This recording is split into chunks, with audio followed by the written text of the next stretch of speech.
Congratulations. How are you guys feeling about everything? What has the engagement life been like? It's been great. I mean, it's weird for it to happen while the season's airing because the season happened already. And I definitely get in past emotions of getting angry or upset. But then I'm like, I just got engaged and let's be zen and let's live in the present moment. So that's what I'm working on with my mental health right now. And it was way more fun after we were able to say it properly, publicly, because we were trying to keep it on the down low, which you end up not telling as many of your own personal friends. So once it was out there, then you hear from everybody. So it got really fun. And it didn't feel real until we announced it. Nothing's real until it's on social media. That is very true. I mean, Des, when did you know that you wanted to propose? I guess around the time Hannah started dropping hints nonstop. I mean, I was pretty sure pretty quickly from meeting her that she was the one. And I'm 45 now. I was 44 when we first met. I tested the waters, as my father used to say, and I was pretty sure, right? But at the same time, I didn't think I would get into that engagement mindset. But like everything with us, we started joking about it early on, and then it just kind of became what we were doing. I mean, we weren't saying each other we're going to get engaged, but we just started talking about rings. And well, early on, he was like, I'm going to marry you. So in my head, I was like, then put your money where your mouth is. And I just started sending him links to rings. And he joked back, he goes, okay, on it.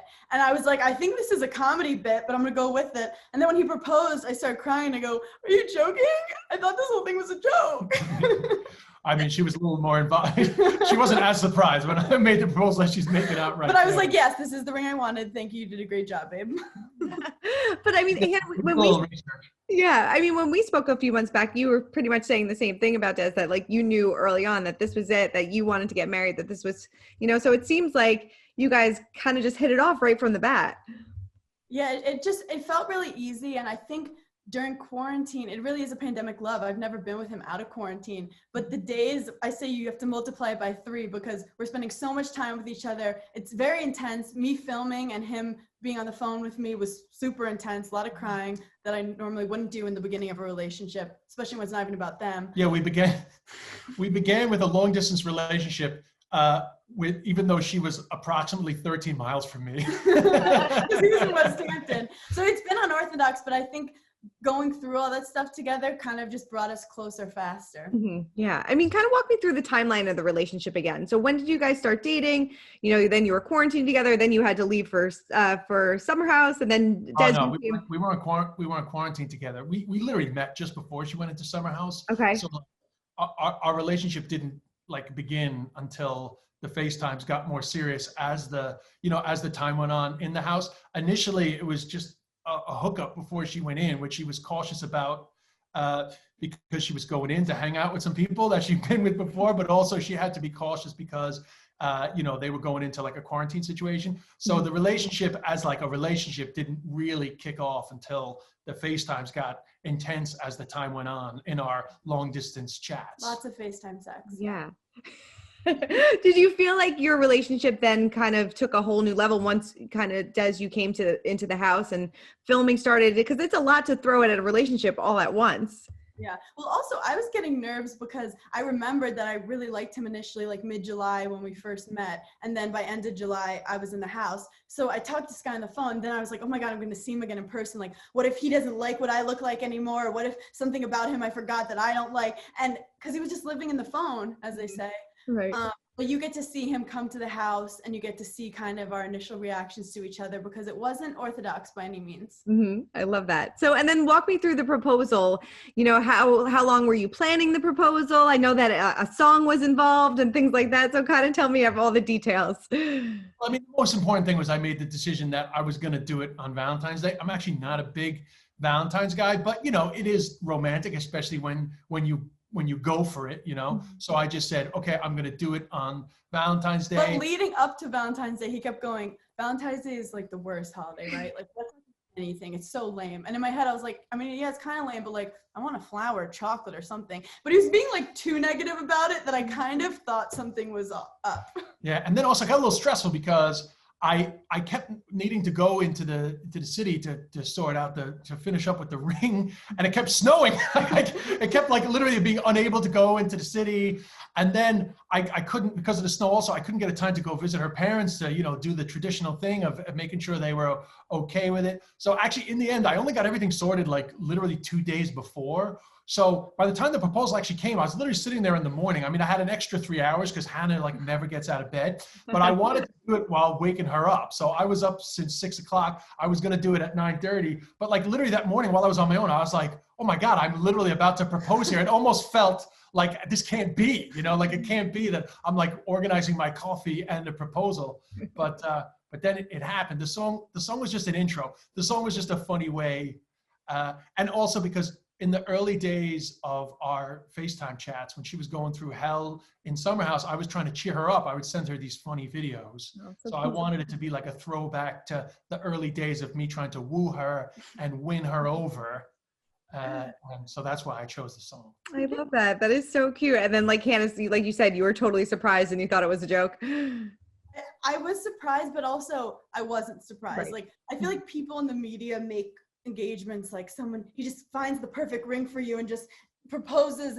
And nowadays it's like, if I'm going to spend the rest of my life with this person, I hope that like I've talked to my friends, I've talked to family, I've talked to him. So we just like moved in immediately and saw that it works. And I guess that's what you do when you feel like you find your partner in life. We're like, let's team up and let's do this. So yeah, and also like nobody in my life ever expressed caution or said put the brakes on. Like it was full steam ahead from the minute she got out of Summer House, and nobody was like, dude, you got to slow down. They all could tell that it felt right. Yeah. Also, I think my parents, they met and they got engaged in 5 months, and I had this weird love story in my head that like, after I dated a guy for more than 6 months, I'm like, he's clearly not the one, because I would have known by now. So my mom even was like, why do you think you're single and 29? Like, what do you think you can improve about yourself? And I'm like, Mom, no one's gotten away.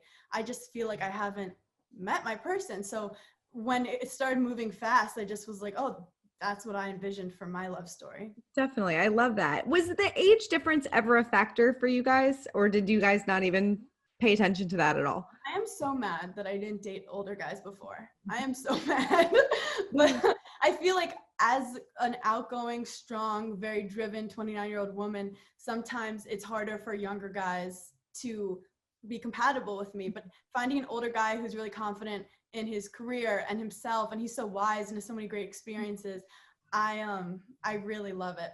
I mean, it's also, in our situation, it's really irrelevant because we have so much in common, you know, from comedy to sports, like literally like we both turn everything into a competition. Like you can't even crack an egg. You'd be like, who can crack it faster with no shells? You know, we have so much in common that like the supposed oddity of the fact that we have like an age gap doesn't even come into it. Also, I would like to point out Sarah and Luke are like the same age difference. Nobody focuses on that. But he does have gray hair, so it looks a little different. But I think women need to embrace dating older guys and not be afraid of any kind of judgment. I think they're emotionally fun to be with. Definitely. So I know as soon as the ring comes on, people constantly ask right away, so when's the wedding? And so I'm going to ask, have you started planning any weddings yet? I know obviously we have the pandemic going on, so it's hard to kind of, you know, pinpoint exactly what you want.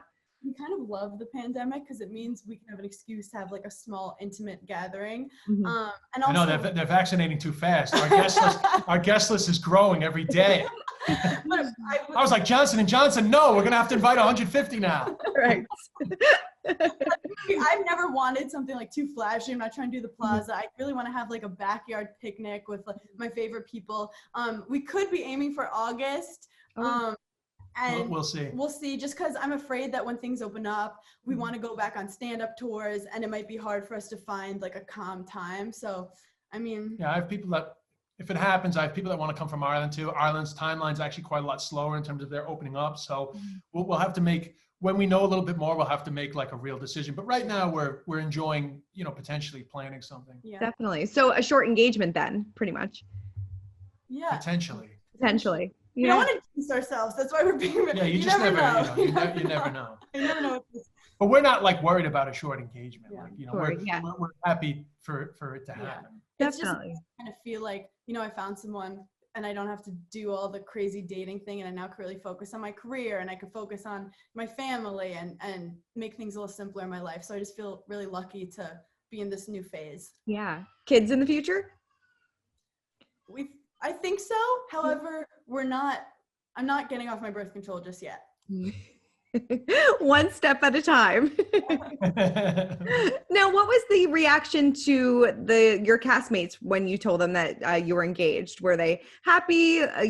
Maybe sometimes, because I'm sure some fans might have been a little confused because they haven't seen your relationship kind of play out yet. So, what was kind of the cast reaction, and were you surprised by some of the fan confused reactions? Paige cried hysterically, and she was just like, I knew this would happen. She cried a lot to the point that I was like, are you good? Are you okay? And Sierra has always loved Des since day one. And so they were really the greatest support system for that. Yeah. Carl said that he was a little surprised by it, and he said that there was an interesting overlap. What was your reaction to that? Yeah, that's just a blatant lie. Yeah, that's just it's just a blatant lie. Yeah. Yeah, I think like Luke started saying, like, trying to save face, and it was pretty disappointing to hear that people are trying to. That's shade, just for the record. Yeah, that was just not. That's how we sum that one up. no one was hiding anything. They all knew about Des the entire time. They knew when we became official, so that was very hurtful. Yeah, we had met when she went into the house. We were not exclusive. There's no issue about it. I mean, people can try to make an issue out of it, but I mean, I like that, like, they wanted to first say that, like, I'm so in love with Luke and I'm so obsessed with him, and now they're saying I was so in love with another guy. So it's like, pick your poison, okay? Yeah. They love to focus on Hannah because that's all they got. I mean, is that hard to kind of hear your castmates not have your back in this situation, especially during such a happy time? I mean, I want the best for all of them, and I love them, and I want Carl to be happy. I want everyone to be happy, and I hope that it comes around. Definitely. I mean, how has it been for you watching back this season so far? Obviously Hannah and your friendship with Luke is a big storyline, but Des, what has that been like for you watching it back? I don't watch it. That's how it's been for me. I've been in this business a long time. I know that what you don't know doesn't hurt you. Was that a conscious decision between the two of you, or you were just like, I don't want to? Well, I think the good thing is that he really was like on the phone with me a lot during it, and he knows, like, he already lived it, so it's like living through it again isn't necessarily healthy. And we both have a thing, like, we don't talk about exes or anything, whatever situationships. It's like a clean house. You don't want to walk in with dirty shoes, and that's been like really helpful for us in our relationship of just thinking positive about focusing on ourselves.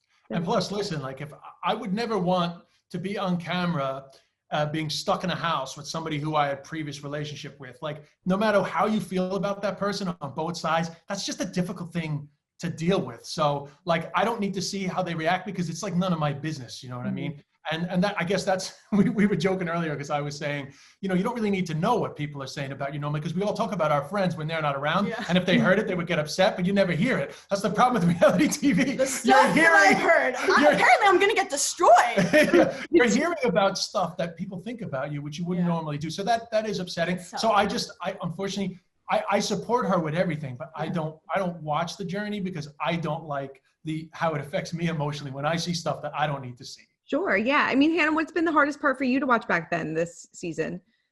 I actually didn't realize that there was so much talk about me. Like, I didn't realize that people were like calling me immature and like saying that I'm lazy and saying that like I'm a bad friend, saying like just hitting every single part they can to try to take me down. And if you watch, like, I'm not talking bad about anyone. I'm sitting on my phone in my bed doing social media, posting my podcast.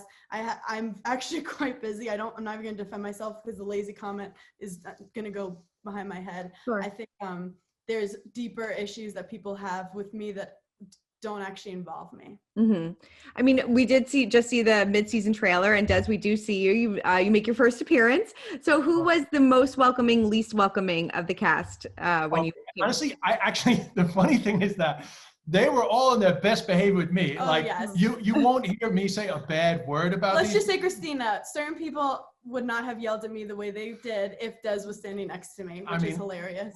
You know, she loves the drama, Sorry. but the truth is that like they were all really, really nice to me, actually. I mean, like I met Luke, he was cool. We had a bit of a laugh. Carl was super nice. Kyle was on his best behavior around me. Sierra and Paige, I had kind of gotten to know over FaceTime anyway. The rest of the girls, sorry, I'm not forgetting their names. I'm just saying, like everybody was, you know, everybody was totally fine with me. But of course, the minute I left, you know, whatever, they get back into it. I'm sure they didn't want me around because everybody was like being like normal human beings. On their best behavior. Is everybody going to be invited to the wedding, or? I mean, we want to invite as many people. It all as depends we on the can. numbers on the numbers we decide to go for. You know, like, Yeah. honestly, originally our original thought, even before we got engaged, was just like, you know, like hypothetical weddings. It was always like, let's keep it super small. But of course, the minute it happens, then you realize like, yeah, we're like, let's do 50. And then I'm like, but I do like these people. And next thing you know, I'm Right. like, 150, weird. And then I'm like, I don't want flowers. Then I'm like, how many bouquets can we get? And it's Yes. the price range. So it's been what I thought I wanted, I don't want. It's a journey. But also like the people at Summer House, we've gone through so much together, and particularly this quarantine was very hard emotionally on all of us. So I think that we did bond in this kind of like intense situation. And I'm happy we're here to tell the tale. You survived. I mean, where do you can stand? I just point out something really quick? You know, I haven't actually been able to do live work since last March. Yeah. You know, and Hannah was just really like blowing up as a live performer. So like, it's tough to be called lazy when you literally can't do what you love, you know? So it's important to point that out. I also was working very hard, even though my stand-up tour got canceled. But I just think people should not be judging how hard other people are working. If you're not paying my bills, don't worry about me. It's very, very true. I mean, where do you stand now with Amanda and Kyle? I'm not sure because they're away filming, and there has not been much correspondence. I mean, watching the stuff that's been said behind my back has been hard. Yeah. Because I wasn't saying anything behind their back. Right. Yeah. I had no idea there was like a conspiracy about how I talk about them all the time when I didn't see me say a word about them up until that point when he yelled at me. I mean, if it weren't for Kyle, do you think you and Amanda would be closer? Oh, I love Amanda. And I think that the only time we've ever had any form of beef is involving Kyle. But I do want to say when, you know, things happened in the past with their relationship, I've only been so supportive. She's cried on my shoulder. Kyle's cried on my shoulder. I've always been there for them. So it's been interesting to watch what they're trying to do. Yeah. I mean, I'm sure it hurt when they said that you were disinvited from the wedding. Yeah. I mean, when Kyle gets mad, he'll think of the most painful, mean things he could say to someone. They didn't know that she was going to have a return to serve. They didn't know that she was going to have her own wedding to knock back at them. He was busy yelling about how I'm, you know, single and will be single forever and no one loves me.